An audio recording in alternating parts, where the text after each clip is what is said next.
दोस्तों, अगर आप माता रानी से सच्चे भक्त हैं तो कमेंट बॉक्स में लिखिए जय माता दी।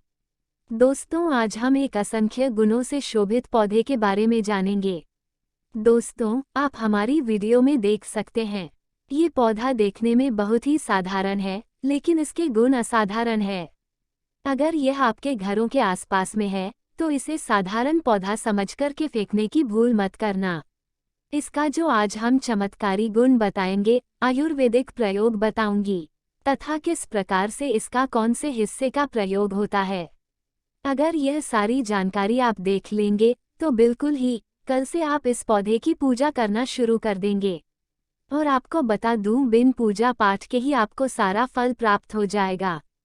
कहने का मतलब है, इसके जब आप चमत्कारी गुण समझेंगे, तो बिल्कुल ही आपको भी गर्व हो जाएगा कि आप भारत भूमि में पैदा हुए हैं और इस प्रकार के पेड़ पौधे आज भी हमारे बीच में है, जो कि हमें कई प्रकार के चमत्कारी लाभ प्रदान करते हैं। देखिए, आप हमारे वीडियो में देख सकते हैं, ये पौधे इस पौधे को कई जगह लज्जिरा के नाम से जानते हैं, कई जगह इस चिरचिरा के नाम से भी जानते हैं, कई जगह इस ओंगल के नाम से भी जानते हैं। हो सकता है आप दूसरे राज्य में हो, या फिर कहीं से आप हमारी वीडियो को देख रहे हो, या फिर दूसरे देश से देख रहे हो, तो इसे अलग अलग प्रति में, अलग अलग जगह में, अलग अलग हिस्सों में इसे अलग अलग नाम से जाना जाता है। लेकिन वीडियो में देख करके आप इसे समझ सकते हैं। तो खासकर यह जो पौधा है, इसे लज्जिरा के नाम से भी, और इसे अपामार्ग क्यों बोला जाता है, क्योंकि उल्टा चलता है। इसके जो बीज होते हैं, बिल्कुल ही उल्टे होते हैं। आप अन्य पौधे के बीज देखेंगे, फूल के बीज देखेंगे तो ऊपर की तरफ होते हैं, लेकिन यह नीचे की तरफ होता है। इनका जो बीज होता है, ये निकले की तरफ होता है, यह उल्टा होता है। इसलिए इसे बोला जाता है, यह अपामार्ग विद्या में बहुत इसका प्रयोग होता है। तभी इसके बारे में मैं जानकारी बताऊंगी, तो क्यों ये हमारे लिए कीमती है, क्यों यह आज साधारण है, इस वीडियो में जानते हैं। सर्वप्रथम तो सभी दर्शकों को कहना चाहूंगी कि कमेंट बॉक्स में जय श्री कृष्णा जरूर लिखना। अगर आप भारत भूमि से हैं, तो जय हिंद बिल्कुल ही लिखना। इसका जो मैं आयुर्वेदिक प्रयोग बताऊंगी, शायद ये प्रयोग जानने के बाद कल से आप इनका प्रयोग करना शुरू कर देंगे। साथ साथ इसका मैं आप लोगों को वनस्पति प्रयोग के साथ साथ इसका जबरदस्त चमत्कारी एवं तांत्रिक प्रयोग भी बताऊंगी। तांत्रिक प्रयोग का मतलब है, इसका आप जो जीवन में प्रयोग करके बहुत सारे अपने समस्याओं को दूर कर सकते हैं। तो सर्वप्रथम इसके बारे में मुझे ज्ञान कब प्राप्त हुआ। एक महात्मा के साथ जब हमारी भेंट हुई, तो हमने उनसे बाद में पूछा कि महाराज, आप लोग काफ़ी लंबे समय से सिद्धियां प्राप्त करते हैं, लंबे समय से आप साधना करते हैं, तो हमें ये बताया आप लोग 1 महीने तक बिना खाना बिना जल ग्रहण किए हुए किस प्रकार से साधना करते हैं। तो उस संत महात्मा ने हमें स्वयं ही बताया कि जो चिरचिरा नाम का पौधा होता है, जिससे आप लोग अपामार्ग के नाम से जानते हैं, या फिर उसके कई प्रकार के नाम होते हैं, तो उसमें हमें बताया कि हम जंगल में महात्मा जितने भी लोग हैं, संत महात्मा जंगल में रहने वाले जो कि साधना करते हैं, वो लोग इसके बीज की खीर बनाते हैं। तो उसने हमें बताया कि उनके बीज का खिचड़ी बनाया जाता है और उनके 2 चम्मच खिचड़ी खाना होता है। अगर आप उनके बीज का खिचड़ी बना करके 2 चम्मच खा लेते हैं, तो आपको 1 महीने तक भूख और प्यास नहीं लगती है। तो संत ने हमें बताया कि 1 महीने तक हमें भूख और प्यास नहीं लगती, फिर हम लंबे समय तक साधना करते हैं। हमारे धर्म शास्त्रों में ये भी कहा जाता है कि जो भी है, इसके जड़ में माँ गंगा का वास होता है। जी हाँ, माँ गंगा का वास होता है। और यह भी माना जाता है कि प्राचीन ग्रंथों में भी लिखा है कि अमृत की कुछ बूंद इसकी जड़ में पड़ा था। इसलिए आज भी लोग जो धार्मिक लोग रहते हैं, हमें कमेंट करके जरूर बताना आपके यहाँ कोई लोग इसके दातुन करते हैं कि नहीं। जो बहुत से पुराने जो शाने लोग हैं, जिसे हम बुजुर्ग के नाम से भी जानते हैं, जो सयानी बुजुर्ग है, जो कि जिन्हें ओल्ड मैन कहा जाता है, पुराने जो व्यक्ति है, काफ़ी पुराने, तो ऐसे व्यक्ति इसकी जड़ की दातुन करते हैं। क्यों करते हैं? क्योंकि इसके जड़ में गंगा मैया का वास होता है। अमृत की कुछ बूंद गिरी थी। इसलिए सर्वप्रथम जानते हैं इसका आयुर्वेदिक प्रयोग, फिर जानेंगे इनका चमत्कारी प्रयोग। आयुर्वेदिक प्रयोग सर्वप्रथम बताना चाहूंगी। अगर इसकी जड़ का दातुन किया जाए, जिससे लंबे समय से दांतों में पायरिया है, दांतों में दर्द बना रहता है, किसी कारणवश डॉक्टरी इलाज नहीं कर पा रहे, या फिर डॉक्टरी दवा खा रही है फिर भी दांतों में दर्द बना हुआ है, ठीक नहीं होता है, तो केवल इसकी दातुन करने मात्र से, केवल इसके दातुन करने मात्र से दांतों में जितने भी कीड़े हैं, बैक्टीरिया है, जिसके कारण आपके दांतों में दर्द बना रहता है, वह दर्द इसके दातुन करने से केवल 15 दिनों तक उनकी आपको रेगुलर दातुन करना है। 2 से 3 दिनों में इसके रिजल्ट मिल जाएंगे, दांतों के दर्द समाप्त हो जाएंगे। दूसरी बात, ये दांतों के पीलापन को भी जड़ से समाप्त करते हैं। जिनके दांतों में पीलापन है, लोग जिनका मजाक उड़ाते हैं, जिनके खुद के ही परिवार के लोग बेइज्जती कर देते हैं, बेइज्जती का जिन लोगों को सामना करना पड़े, जिनके दांत काफी पीले हैं, गंदे हैं, ऐसे व्यक्ति को भी इसे दातुन जरूर करना चाहिए। इससे दातुन करने के बाद हमारे दांतों में चमक आ जाती है, हमारे दांत वाइट बन जाते हैं, एकदम क्लीन हो जाते हैं।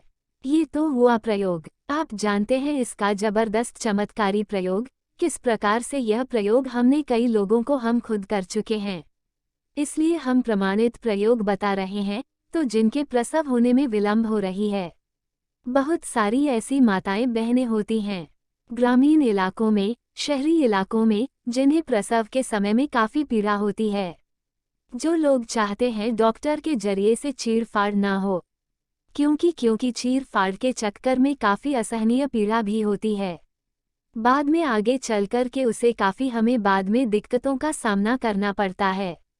आप चाहते हैं कि आपका जो डिलीवरी सुविधापूर्वक हो जाए, अर्थात आपके प्रसव हो जाए, किसी भी प्रकार की पीड़ा ना हो, तो यह चिड़चिड़ा नाम की जो जड़ होती है, इसे आपको सर्वप्रथम 24 आपको चावल के दाने ले लेना है, और इसकी जड़ है, इसमें आपको डालना है। थोड़ा सा इसकी जड़ में आपको पानी डाल देना है, और जड़ को ले जाते समय आपको प्रार्थना करना है कि हे महाराज, मैं आपको इस कार्य के लिए ले जा रहा हूँ। कार्य में बोलना है कि मैं किसी महिला के लिए प्रसव से जो बच्चे हो तत्काल बाहर निकल जाए, इसलिए मैं आपको ले जाने आया हूँ। इस प्रकार से प्रार्थना करना है, और इसे लाल कलर के कपड़े में बांध करके जो प्रसूता स्त्री है, जिसके कहा जाए बच्चे गर्भ से बाहर नहीं आ रहे, उन्हें पहना देना है। 15 मिनट के भीतर में तत्काल गर्भनाल से बाहर आ जाएंगे, बच्चे बाहर आ जाते हैं। इसके बाद तत्काल इसकी जड़ को निकाल देना होता है, कमर में बंदी तत्काल निकाल देना है, अन्यथा ये क्या करता है, गर्भनाल को भी बाहर निकल सकता है। तो ये प्रसव में जो विलंब होती है, जिनके बच्चे गर्भ से बाहर नहीं आते हैं, उनके लिए रामबाण की तरह ये काम करता है, इसमें कोई संदेह नहीं। हमने बहुत से लोगों को ये प्रयोग कर कर देख चुके हैं। इसके बाद आइए जानते हैं इसका कुछ और आयुर्वेदिक प्रयोग। उसके बाद इसके चमत्कारी प्रयोग बताना शुरू करूंगी। आप चमत्कारी प्रयोग जैसे इसमें इसके अंदर में बहुत चमत्कारी गुण भरे हुए हैं। आयुर्वेदिक प्रयोग में बताना चाहूंगी, जिनके दांत दर्द हो रहे हैं, साथ ही साथ बहुत से लोग ऐसे हैं जिनको सिर का दर्द होता है, तो सर के दर्द बालों को बताना चाहूंगी। दांत के दर्द बताया, दांत के दर्द को ठीक करने के बाद आप उनके पत्ते को जलाकर के भस्म भी बना सकते हैं, और उनकी भस्म बनाने के बाद जहां पर दर्द होता है वहां पर इसकी भस्म को लगाए, बिल्कुल ये दर्द को दूर करेगा। इसके बाद जिनके सिर में दर्द होता है वह क्या करें, इनके जो बीज होते हैं, इनके पके हुए अच्छे से आपको बी ले लेना है, और इसके बीज का आपको क्या करना है, इसके बीज का आपको पाउडर बना लेना है। ध्यान से सुनो, इसके बीज का आपको पाउडर बना लेना है, और इसके बीज का चुटकी भर पाउडर आपको अपने हाथों में लेना है, और आपको बस सूंघना है। सूंघने मात्र से ही यह सर के दर्द को ठीक करता है, क्योंकि इसके अंदर में ऐसी चमत्कारी शक्तियां पाई जाती हैं जो कि किसी भी प्रकार का सिर दर्द हो, डिप्रेशन के कारण आ रहा हो, अनिद्रा के कारण आ रहा हो, या फिर पागलपन के कारण आ रहा हो, बहुत सारे ऐसे कारण होते हैं, या फिर गर्मी के कारण आ रहा हो, धूप लगने के कारण, लू लगने के कारण, किसी भी प्रकार का सिर दर्द हो, उसमें रामबाण की तरह ही यह काम करता है। मैं आप लोगों को इसका चमत्कारी प्रयोग बताऊंगी। पहले प्रयोग है जो लोग चाहते हैं कि उनके कार्य भर में उन्हें तरक्की मिले। जैसे कि जो लोग व्यापार वर्ग से जुड़े हुए हैं, जो लोग चाहते हैं जिनका धंधा पानी अच्छे से चले, जिनकी दुकान अच्छी चले, तो ऐसा व्यक्ति क्या कर सकते हैं? इसकी जड़ को रवि पुष्य नक्षत्र में लाना होता है, गुरु पुष्य नक्षत्र में लाना होता है, या फिर कोई शुभ दिन हो जैसे दीपावली है, होली है, या फिर बहुत सारे शुभ दिन आते हैं। कृतिका नक्षत्र में भी आप इसकी जड़ को ला सकते हैं। तो इसकी जड़ को लाना होता है और इसे लाल कलर के कपड़े में बांध करके आप अपने व्यापार स्थान में बंध देना। देखना जहां 5 ग्राहक आ रहे हैं तो इसकी कृपा से वहां पर फिर 5 ग्राहकों की जगह 50 ग्राहकों की भीड़ लग जाएगी। कहने का मतलब है कि ये दुकान में ग्राहकों की भीड़ को भी बढ़ाएगी। यह आपकी आमदनी बढ़ाने का काम करेगी। इसके बाद इसका दूसरा प्रयोग सुनिए। जो लोग जैसे बेरोजगार हैं, रोजगार प्राप्त करना चाहते हैं, ऐसे व्यक्ति इसकी जड़ को ध्यान से सुनिएगा। ऐसे व्यक्ति इसकी जड़ को एक दिन पहले आपको निमंत्रण देकर के ले आ जाना है।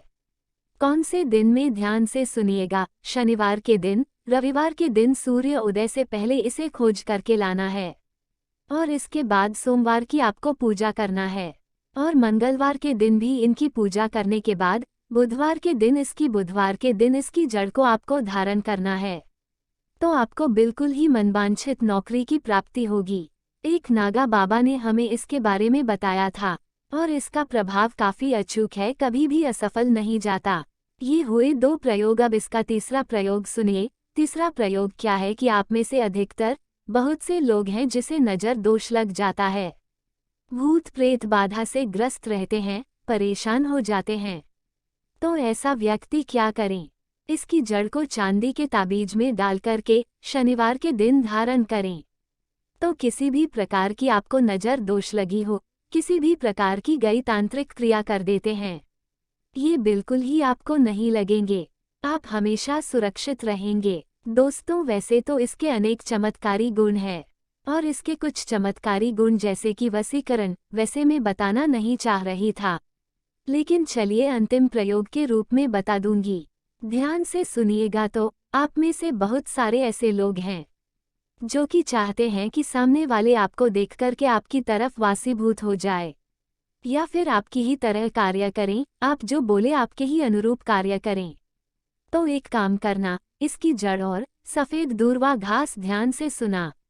इसके जड़ और सफ़ेद दूर्वा घास ये दोनों को पीस करके आपको चंदन तैयार करना है। उसके बाद आपको इसका तिलक लगाना है। इसका तिलक लगा करके अगर आप सभा में जाते हैं तो पूरी सभा आपको देख करके मोहित हो जाएगी। जितने भी पूरी सभा में बैठे लोग हैं वह आपके ही अनुरूप कार्य करेंगे। अगर आप किसी मनोवांछित लड़की को प्राप्त करना चाहते हैं, महिला को प्राप्त करना चाहते हैं, अपना वशीभूत बनाना चाहते हैं, तो उसके सामने इसे लगा करके जाते हैं तो सामने वाले आपके वासीभूत हो जाते हैं। और इसमें कोई संदेह नहीं है क्योंकि हमारे प्राचीन ग्रंथों में इसके बारे में विस्तार पूर्वक जानकारी मिलती है। लेकिन मैं आप लोगों को इसका सिद्धि विधि नहीं बताऊंगी। इसका सिद्ध विधि के बिना यह अधूरा है, क्योंकि आप में से बहुत सारे लोग इसका दुरुपयोग भी कर सकते हैं। लेकिन इसकी जड़ आप अपने घर में ला कर के रखते हैं, देव प्रतिमा की तरह उनकी पूजा करते हैं, लाल कलर के कपड़े में बंद करके बस आपको तिजोरी में रख देना है। आप खुद देखना, आपके शत्रु स्वतः ही पराजित हो जाएंगे। आपके घर में धन दौलत की बढ़ोतरी होगी, कभी भी आपके जीवन में धन का अभाव नहीं होगा, रोजगार की प्राप्ति होगी और उनकी कृपा से आप हमेशा सुरक्षित रहेंगे, क्योंकि यह पौधा देवी देवताओं की श्रेणी में आता है। ये पौधा कोई साधारण पौधा नहीं है, चमत्कारी शक्तियों से भरा हुआ पौधा है। दोस्तों, हर पौधे में भगवान कृष्ण का वास होता है, लक्ष्मी का वास होता है। अगर आपके घर में भी गमले में पौधे लगे हैं तो आप लकी व्यक्ति हैं, क्योंकि आपके घर में स्वयं लक्ष्मी का वास है। एक बार सच्चे हृदय से कमेंट बॉक्स में लिखना, जय माता लक्ष्मी।